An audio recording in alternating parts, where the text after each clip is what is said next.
Bismillahirrahmanirrahim. Kita mulai ya Bapak Ibu. Assalamualaikum warahmatullahi wabarakatuh. Pertama-tama mari kita panjatkan puja dan puji syukur kepada Allah Subhanahu wa taala karena berkat dan rahmat dan kebenaran saya bisa berkumpul kembali di sini dalam rangka demonstrasi budaya positif atau aksi nyata modul 1.4 yang nanti akan dipresentasikan secara langsung oleh Ibu Ina. Kepada Ibu Ina kami persilakan. Terima kasih Bu Ustaz. Assalamualaikum warahmatullahi wabarakatuh. Waalaikumsalam warahmatullahi wabarakatuh. Apa kabar Bapak Ibu? Terima kasih atas waktunya yang sudah menyempatkan hadir di ruangan ini untuk menjadi peserta desiminasi modul 1.4 budaya positif.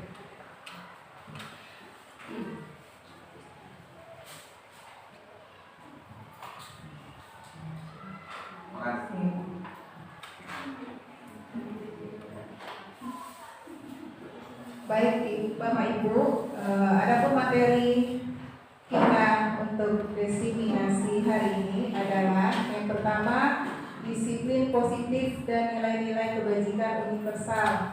Yang kedua teori motivasi, hukuman dan penghargaan restitusi. Yang selanjutnya keyakinan kelas, kemudian kebutuhan dasar manusia dan dunia berkualitas, kemudian restitusi 5 posisi kontrol, terakhir restitusi segitiga restitusi. Oke, sekarang untuk yang pertama kita bahas disiplin positif dan nilai-nilai kebajikan universal. Nah, menurut Dr. William Glasser dalam kontrol teori yang kemudian hari berkembang dan dinamakan dengan choice theory, meluruskan beberapa konsepsi tentang makna kontrol. Nah, yang pertama ilusi guru mengontrol murid. Kemudian ilusi bahwa semua penguatan positif, efektif dan bermanfaat. Kemudian ilusi bahwa kritik dan membuat orang merasa bersalah dapat menguatkan karakter. Kemudian ilusi bahwa orang dewasa memiliki hak untuk memaksa.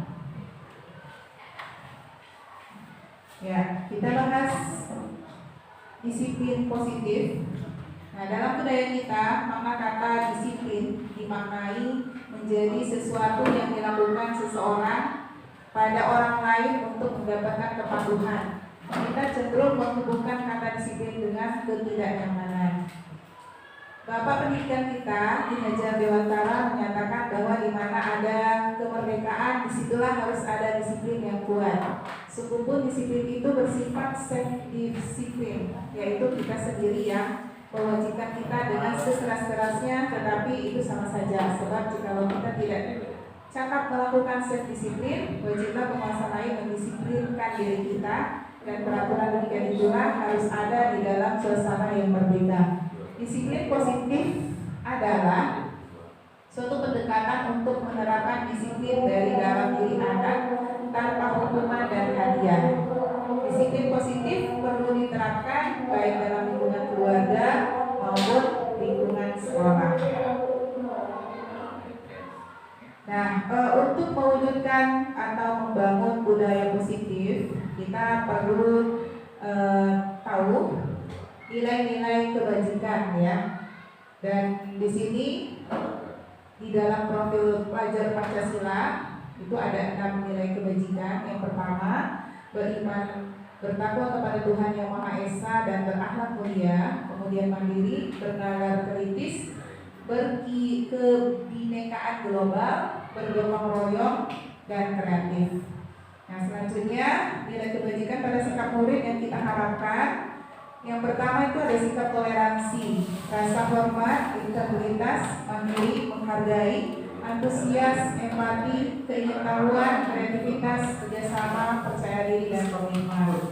Selanjutnya nilai kebajikan pada keterampilan hidup ya. Nah, di keterampilan hidup itu anak dapat dipercaya pendengar yang aktif, tidak merendahkan orang lain, memberikan yang terbaik. Selanjutnya di sebelahnya itu ada petunjuk hidup, peduli, penalaran, bekerja sama, keberanian, pengetahuan, usaha, kelulusan, berorganisasi, kesabaran, kemudian keteguhan hati, kehormatan, dan memiliki rasa humor. Nah, ini ada stimulus respon, kemudian di sebelahnya ada teori kontrol. Nah, yang pertama, realitas atau kebutuhan kita sama pada stimulus respon ya. Kalau di teori kontrol, realitas kebutuhan kita berbeda. Dan itu mungkin Bapak Ibu bisa diamati, dibaca. Yang pertama untuk direspon, semua orang melihat hal yang sama. Kemudian di teori kontrol itu setiap orang memiliki gambaran berbeda. Ya, mungkin kita langsung saja lanjut. Mungkin PPT bisa dibagi ke peserta ya. Lanjut, ada teori motivasi, kemudian hubungan dan penghargaan restitusi. Nah, pada teori motivasi itu adalah teori yang mengulas, mengetahui motivasi serta mengelompokkannya menjadi beberapa bentuk dari kurun waktu ke waktu. Ya, lanjut, ini ada jenis motivasi. Yang pertama, motivasi intrinsik. Motivasi intrinsik itu motivasi yang bersumber dari dalam diri sendiri tanpa adanya ataupun pengaruh dari faktor luar. Nah, seperti pengaruh dari orang lain. Lanjut ke ekstrinsik, yaitu motivasi yang muncul karena adanya pengaruh yang datangnya dari luar maupun orang lain. Itu ada jenis motivasi ya. Nah, yang diharapkan pada anak-anak kita itu memiliki motivasi intrinsik ya, motivasi yang muncul dari dalam diri sendiri, bukan karena disuruh misalnya. Oke, baik, kita lanjut ke hukuman, konsekuensi, dan restitusi. Ini ada 3 kata yang berbeda ya, Bapak Ibu. Mungkin sudah pernah dengar semuanya dan itu berbeda maknanya. Yang pertama, hukuman. Kalau hukuman itu, kalau kita memberikan hukuman kepada anak didik kita, dia bersifat tidak terencana atau tiba-tiba. Misalnya anak makan berdiri atau melakukan kesalahan yang lain. Kemudian bertemu dengan guru, lalu anak itu langsung diberikan tindakan ya, beserta hukuman. Lanjut, kalau di konsekuensi ya, kalau konsekuensi itu sudah terencana atau sudah disepakati, sudah dibahas dan disetujui oleh murid dan guru. Jadi berbeda ya Bapak Ibu, hukuman, konsekuensi. Lanjut ke restitusi. Restitusi adalah proses menciptakan kondisi bagi murid untuk memperbaiki kesalahan mereka sehingga mereka bisa kembali pada kelompok mereka dengan karakter yang lebih kuat. Lanjut, penghargaan. Nah, biasanya anak kita melakukan sesuatu itu kebanyakan motivasinya karena ingin mendapatkan penghargaan atau ingin mendapatkan sesuatu yang diberikan kepada mereka sebagai reward. Mereka sudah berhasil melakukan sesuatu ya. Penghargaan itu efektif jika kita menginginkan seseorang melakukan sesuatu yang kita inginkan dalam jangka waktu pendek. Nah, jika kita menggunakan penghargaan lagi dan lagi, maka orang tersebut akan bergantung pada penghargaan yang diberikan serta kehilangan motivasi dari dalam. Jadi kita yang kita harapkan kepada anak didik kita adalah motivasi intrinsik ya, bersumber dari dalam diri. Nah, kemudian jika kita mendapatkan penghargaan untuk melakukan sesuatu yang baik, maka selain kita senantiasa berharap mendapatkan penghargaan tersebut lagi, kita pun menjadi tidak menyadari tindakan baik yang kita lakukan. Ya, kita ke restitusi lagi ya teman-teman. Tadi restitusi itu adalah proses menciptakan kondisi bagi murid untuk memperbaiki kesalahan mereka sehingga mereka bisa kembali pada kelompok mereka dengan karakter yang lebih kuat. Nah, ini ada pernyataan ya, beberapa pernyataan tentang restitusi. Yang pertama, restitusi bukan untuk menebus kesalahan, namun untuk belajar dari kesalahan. Yang kedua, restitusi itu memperbaiki hubungan. Yang ketiga, restitusi adalah tawaran bukan paksaan. Yang keempat, restitusi menuntut untuk melihat ke dalam diri. Yang kelima, restitusi mencari kebutuhan dasar yang mendasari tindakan. Yang selanjutnya, restitusi diri adalah cara yang paling baik. Kemudian restitusi fokus pada karakter bukan tindakan. Kemudian restitusi menguatkan, restitusi fokus pada solusi, restitusi mengembalikan murid yang berbuat salah pada kelompoknya. Next. Nah, untuk mewujudkan budaya positif pada kelas atau sekolah, kita perlu keyakinan kelas. Mungkin kalau sebelumnya kita keyakinan kelas ini dinamakan dengan kesepakatan kelas atau mungkin peraturan kelas ya. Nah, di sini keyakinan sekolah atau kelas jadi dibentuk dengan keyakinan kelas itu bersifat lebih abstrak pada peraturan yang lebih rinci dan konkret. Kemudian keyakinan kelas berupa pernyataan-pernyataan universal. Pernyataan keyakinan kelas senantiasa dibuat dalam bentuk positif. Keyakinan kelas hendaknya tidak terlalu banyak sehingga mudah diingat dan dipahami oleh warga kelas. Kemudian keyakinan kelas sebaiknya sesuatu yang dapat diterapkan di lingkungan tersebut. Kemudian semua warga kelas hendaknya ikut berkontribusi dalam pembuatan keyakinan kelas lewat kegiatan curang pendapat. Ini Bapak Ibu bisa mengajak diskusi anak, kira-kira keyakinan kelas seperti apa yang kita sepakati di dalam kelas. Kemudian terakhir itu bersedia meninjau kembali keyakinan kelas dari waktu ke waktu. Lanjut. Nah, ini contoh ya, misalnya nih guru tugasnya apa, murid tugasnya apa, kemudian nah di situ guru tugasnya mengajar, mendidik, jawab pertanyaan, memberi nilai, mengatur kelas, menegakkan peraturan kelas, sekolah, kemudian menjalankan keyakinan kelas, peduli terhadap semua murid. Murid belajar, mencoba menghasilkan yang terbaik dari diri, bertanya jika tidak paham, kemudian mengikuti peraturan, menjalankan keyakinan kelas, mendengarkan, memeriksa tugas kembali. Jadi jangan bertukar ya antara tugas guru dan murid, itu dipahamkan ke siswa kita. Kadang murid yang berbicara pada saat gurunya menjelaskan. Lanjut, itu tugas guru bukan menyakiti atau disakiti. Kemudian memaksa kamu untuk belajar. Jadi murid tidak dipaksa untuk belajar, tetapi atas kesadaran mereka dengan mungkin kita memberikan pertanyaan pemantik atau mungkin motivasi ya, menyampaikan tujuan belajar itu sendiri untuk apa.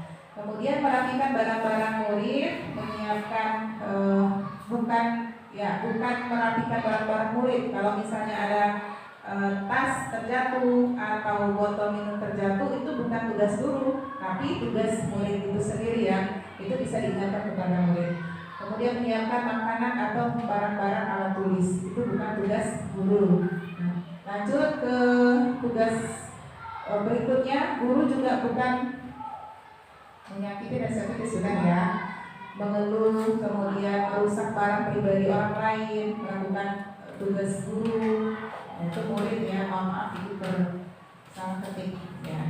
Jadi tugas murid sama ya, yang bukan tugas murid yaitu bukan menyakiti atau disakiti. Nah, tidak mengeluh ya. Kalau sampai belajar mereka tidak mengeluh.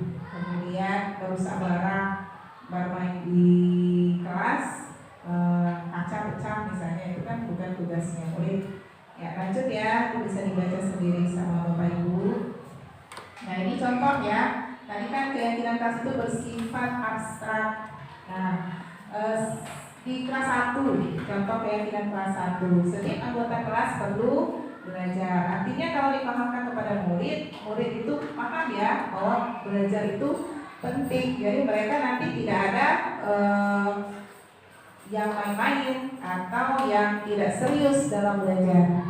Lanjut, setiap anggota kelas perlu senang. Jadi kita Nanti akan dibahas 5 kebutuhan dasar manusia ya. Jadi itu merupakan kebutuhan anak ya, perlu senang, dan setiap manusia juga perlu senang. Di sebelahnya itu contoh kelas 5, yang keyakinan kelas 5 selalu bersikap positif, kemudian senantiasa menjadi diri terbaik ya. Bagaimana menjadi diri terbaik, kemudian percaya dan menghormati orang lain serta barang miliknya. Kita lanjut. Ya, ini kebutuhan dasar manusia dan dunia berkualitas ya. Jadi teman-teman, ini ada 5 kebutuhan dasar. Yang pertama, kebutuhan bertahan hidup. Jadi kebutuhan yang bersifat fisiologis untuk bertahan hidup, misalnya kesehatan, rumah, dan makanan. Kita lanjut yang kedua, kasih sayang dan rasa diterima. Itu kan kebutuhan untuk diterima. Kebutuhan akan hubungan koneksi sosial, kebutuhan untuk memberi dan menerima kasih sayang, dan kebutuhan untuk merasa menjadi bagian dari sebuah kelompok. Jadi di sini mungkin nanti disampaikan juga ke anak-anak, semua anak-anak itu adalah bagian dari kelas itu dan diterima dan berkasih sayang. Tidak ada yang saling menyudutkan atau saling mengejek seperti itu. Kemudian yang ketiga, penguasaan. Kebutuhan pengakuan atas kemampuan, kekuatan untuk mencapai sesuatu, menjadi kompeten, menjadi terampil, diakui atas prestasi dan keterampilan. Next. Yang keempat, kebebasan. Jadi kebutuhan akan pilihan ya, kebutuhan akan kemandirian, otonomi, memiliki pilihan dan mampu mengendalikan arah hidup seseorang. Yang terakhir, 5 kebutuhan dasar hidup ya. Kesenangan, kebutuhan untuk merasa senang, kebutuhan untuk mencari kesenangan, bermain dan tertawa. Next. Nah, dunia berkualitas ya. Ini dunia berkualitas Anda atau kita semuanya, tempat khusus dalam pikiran kita, tempat menyimpan gambaran representasi dari semua yang kita inginkan, yang bisa berisi orang-orang atau apa saja yang terbaik dalam hidup kita, dan membuat kita merasa bahagia dan terpenuhi kebutuhan dasar kita yang 5 tadi ya. Next. Nah juga begitu dengan anak kita ya, murid kita juga sama, memiliki gambaran dunia berkualitas juga. Ya tentunya sebagai guru kita ingin mereka memasukkan hal-hal yang bermakna dan nilai-nilai kebajikan yang hakiki ke dalam dunia berkualitas mereka. Next. Nah, kita masuk ke restitusi 5 kontrol ya. Bagaimana guru sebagai penghukum, nah itu bisa menggunakan hukuman fisik maupun verbal ya. Orang-orang menjalankan posisi penghukum itu senantiasa mengatakan bahwa sekolah memerlukan sistem atau alat yang dapat lebih menekan murid-murid lebih dalam lagi. Ya, itu yang pertama ya, 5 posisi kontrol. Nah, yang selanjutnya, nah, pembuat rasa bersalah. Nah, ini pembuat rasa bersalah akan menggunakan keheningan yang membuat orang lain merasa tidak nyaman, bersalah, atau rendah diri. Pembuat rasa bersalah akan menggunakan keheningan yang membuat orang lain merasa tidak nyaman, bersalah, atau rendah diri ya. Lanjut. Nah, ini guru sebagai teman. Pada posisi ini, dia tidak menyakiti murid, namun akan tetap berupaya mengontrol murid melalui persuasi. Posisi teman pada guru bisa negatif ataupun positif. Positif di sini berupa hubungan baik ya, dan negatifnya mungkin anak itu kurang hormat ya, karena dia menganggap guru itu temannya. Lanjut. Yang selanjutnya pemantau. Nah, pada posisi ini berdasarkan pada peraturan-peraturan dan konsekuensi, dengan menggunakan sanksi atau konsekuensi, kita dapat memisahkan hubungan pribadi kita dengan murid sebagai seseorang yang menjalankan posisi pemantau. Yang terakhir yang kita perlu banyak belajar yaitu posisi manajer ya. Nah, posisi ini guru berbuat sesuatu bersama murid. Nah, mempersilahkan murid mempertanggungjawabkan perilakunya, mendukung murid agar dapat menemukan solusi atas permasalahannya sendiri. Nah, seorang manajer telah memiliki keterampilan di posisi teman maupun pemantau, dan dengan demikian bisa jadi di waktu-waktu tertentu kembali kepada 2 posisi tersebut bila diperlukan. Nah, mungkin kalau untuk teman kan mungkin anak butuh bercerita ya dengan gurunya. Nah, kita menggunakan segitiga restitusi untuk menyelesaikan persoalan ya. Nah, di bawah ini menstabilkan identitas. Nah, kita pernyataannya setiap orang pasti pernah melakukan kesalahan. Kalau bisa ya contohnya anak itu tanpa sengaja menyenggol ya pot bunga, kemudian jatuh tumpah pot bunganya. Nah, kemudian yang kita lakukan dengan menstabilkan identitas, jadi kita tidak menjudge anak atau menghukum anak dengan sepihak tadi, tapi kita selesaikan dengan segitiga restitusi, yaitu yang pertama menstabilkan identitas. Nah, setiap orang pasti melakukan kesalahan, itu pernyataan pertama. Kamu bukan satu-satunya yang pernah melakukan ini. Mungkin gurunya pernah punya pengalaman, bisa juga untuk membuat nyaman anak dulu ya, membuat dia nyaman, jadi tidak tegang seperti itu. Kemudian lanjut ke berikutnya, validasi tindakan yang salah. Nah, itu pernyataannya kamu tentu punya alasan mengapa melakukan itu. Ya, jadi kita gali dari anak, ya alasannya apa. Kemudian pernyataan yang berikutnya, adakah cara yang lain yang lebih efektif untuk mendapatkan apa yang kamu butuhkan ya. Nah, misalnya kayak tadi main bola di kelas, kira-kira dengan pertanyaan yang kedua, adakah cara yang lebih efektif untuk mendapatkan yang kamu butuhkan? Pasti anak itu punya jawaban juga, maksudnya punya jawaban yang pas ya. Lanjut ke keyakinan kelas, menanyakan ke keyakinan kelas. Yang pertama pertanyaannya, keyakinan kelas apa yang telah kita sepakati? Kemudian kamu ingin menjadi orang seperti apa? Ya, itu pernyataan keyakinan kelas. Ya, kita lanjut ke slide berikutnya. Nah, ini validasi tindakan tadi ya, kita bisa dibaca, kita lewatkan saja, sudah dijelaskan. Nah, itu alhamdulillah sudah selesai Bapak Ibu ya untuk presentasi desiminasi modul 1.4. Mungkin ada yang perlu didiskusikan, boleh. Masih ada waktu berapa?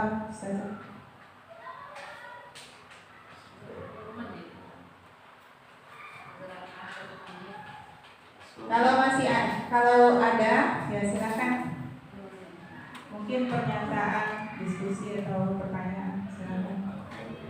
Ya, ini mungkin bisa diulang lagi ya biar lebih ini. Ya.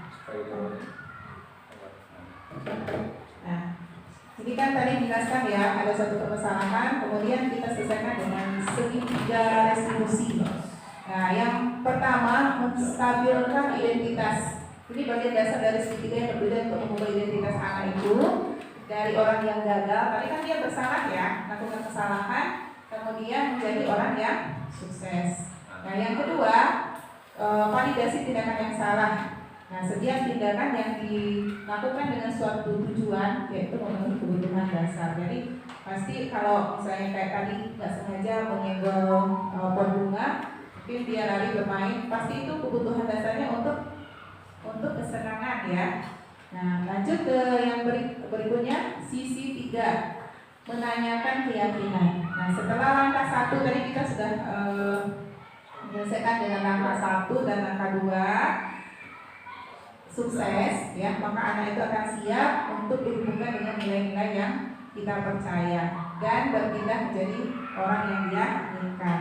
Seperti tadi yang terakhir itu menanyakan keyakinan keras apa yang kita sudah sepakati, seperti itu, dan dia ingat, kemudian dia akan dengan sendirinya menyadari kesalahannya dan menyampaikan apa perbaikan yang akan dilakukan, seperti itu.